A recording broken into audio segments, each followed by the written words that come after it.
আসসালামু আলাইকুম। সবাইকে নতুন বছরের অনেক অনেক প্রীতি ও শুভেচ্ছা জানিয়ে শুরু করছি আমার আজকের রেসিপি। আজকের রেসিপিতে আমি তৈরি করেছি একটা চকলেট কেক। আর এই মজার চকলেট কেকটি আমি সম্পূর্ণ ইলেকট্রিক বিটার ছাড়া তৈরি করেছি, কারণ আমার অনেক ফ্রেন্ডস এবং সাবস্ক্রাইবার্স আমাকে রিকোয়েস্ট করেছিলেন বিটার ছাড়া যেন আমি তাদেরকে একটা কেক তৈরি করে দেখাই। আর এই কেকটা কিন্তু দেখতেই সুন্দর না, খেতেও অসম্ভব মজার, খুব সফট আর স্পঞ্জি একটা কেক। তো কেকটা তৈরি করার জন্য আমি এই মিক্সিং বোলে 1.5 কাপ ময়দা দিয়ে দিচ্ছি। এখন এর মধ্যে দিয়ে দিব 1/2 কাপ কোকো পাউডার, আর এখানে আমি ক্যাডবেরির কোকো পাউডারটা ব্যবহার করেছি। চিনি দিয়ে দিচ্ছি 1 কাপ,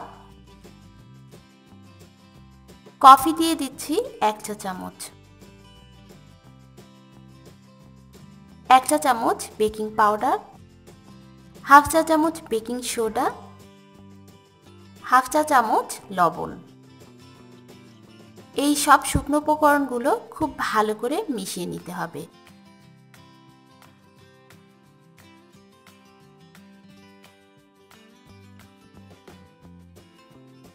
এই শুকনো উপকরণের মধ্যে এখন আমি আস্তে আস্তে দিয়ে দিব লিকুইড উপকরণ। প্রথমে দিয়ে দিব 1 কাপ লিকুইড দুধ, আর দুধটা একটু ঘন করে দেওয়ার চেষ্টা করবেন, এতে করে কেকের স্বাদটা অনেক বেশি ভালো হবে। দিয়ে দিলাম 1/2 কাপ সয়াবিন তেল, 1 টেবিল চামচ চকলেট এসেন্স। চকলেট এসেন্সের পরিবর্তে এখানে আপনারা ভ্যানিলা এসেন্সও দিতে পারেন। আর এর মধ্যে এখন দিয়ে দিব রুম টেম্পারেচারে থাকা 2টা ডিম। এখন একটা হ্যান্ড বিটার দিয়ে এভাবে আস্তে আস্তে মাঝখান থেকে ঘুরিয়ে ঘুরিয়ে সেই লিকুইড উপকরণের সাথে আপনার শুকনো উপকরণগুলো ঠিক এভাবে আস্তে আস্তে মেশাতে হবে। খুব বেশি তাড়াহুড়া করা যাবে না, ঠিক এভাবে মাঝখান থেকে ঘুরিয়ে ঘুরিয়ে এটা আস্তে আস্তে মেশাতে হবে।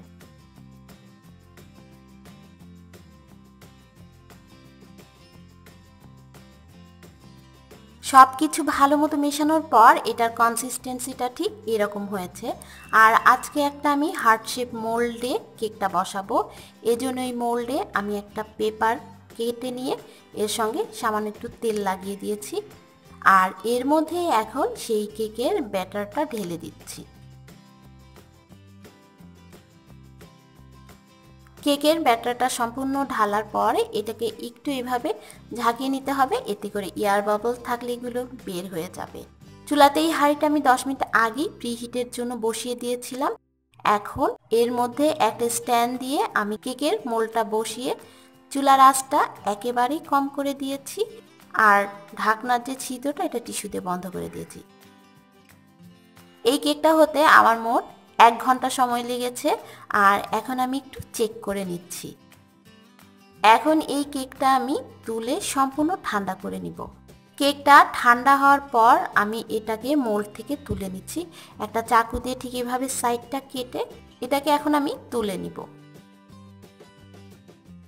আর পেছনের যে কাগজটা এটা তুলে নিব। এখন এর উপর আমি দিয়ে দিব চকলেট সিরাপ। এই চকলেট সিরাপটা আমার ঘরে তৈরি করা।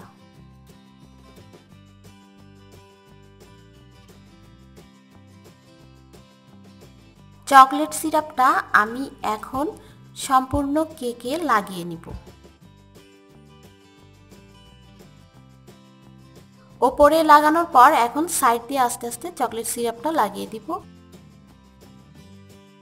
সম্পূর্ণ কেকে চকলেট সিরাপ লাগানোর পর এই কেকটাকে এখন আমি নর্মাল ফ্রিজে 20 মিনিটের জন্য রাখবো, যেন সিরাপটা ভালো মতো সেট হয়। আর চকলেট সিরাপ সেট হতে হতে যে কাজটা করব, এখানে আমি 4টা চকলেট নিয়েছি। এই চকলেটটা উল্টো দিক করে এভাবে কেটে নিব।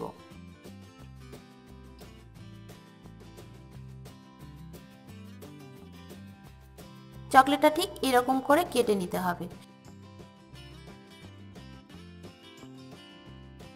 এখন কেকটা নামিয়ে আমি সেই চকলেটগুলো এইভাবে সাইড দিয়ে লাগিয়ে দিব।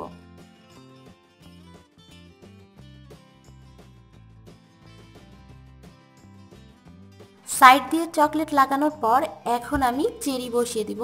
আর এই চেরিগুলো আমি একটা চেরিকে মাঝখানে কেটে 2 ভাগ করে নিয়েছি। এখন এই চেরিগুলো ঠিক এভাবে বসিয়ে দিব।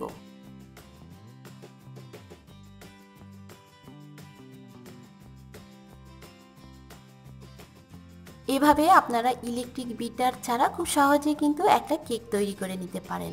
আর আসছে ভ্যালেন্টাইন ডেতে আপনার প্রিয় মানুষটির জন্য এভাবে একটা কেক তৈরি করে সারপ্রাইজ দিতে পারেন। আর আজকের এই ভিডিওটি কেমন হয়েছে সেটা আমাকে কমেন্টস বক্সে জানাতে পারেন। আর এই কেকের ভিডিওটি ভালো লাগলে আপনাদের ফ্যামিলি এবং ফ্রেন্ডসদের সাথে শেয়ার করবেন। আজকের মতো এখানেই বিদায় নিচ্ছি। সবাই ভালো থাকবেন। আল্লাহ হাফেজ।